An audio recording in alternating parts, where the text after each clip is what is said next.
Delivers. Alam mo ba that there are certain levels to earn millions?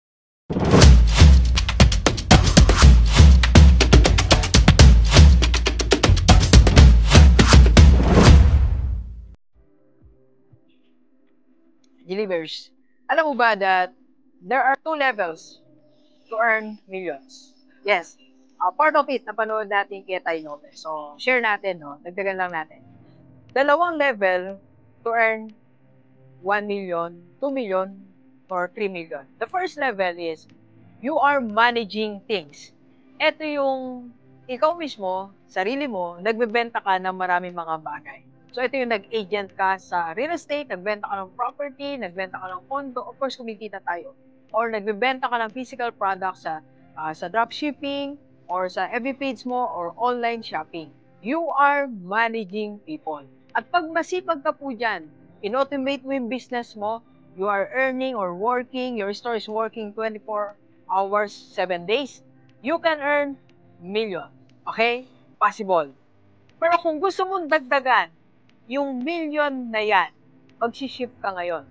Instead of managing things, you will be managing people.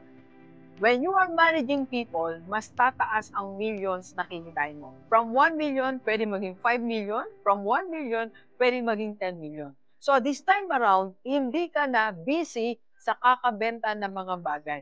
Hindi ka na busy kakabilang ng mga binebenta mong physical products. Magiging busy ka na on training people, managing people, using the talent or improving the talent of people. So, eto na yung nakakabuo ka na ng team mo. Meron ka ng isang team dito sa Metro Manila, team dito sa Pampanga, Bataan, that is helping you managing your business. Look at Kyle Lopez. So, sabi niya ganito, nung una siya nagtatrabaho sa lab to earn million. Nagturo siya how to start your SMMA agency.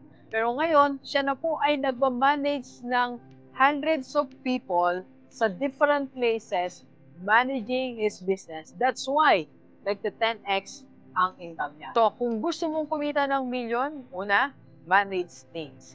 And second, to increase that, manage people. Let's go, let's go. Kape po tayo, kape po.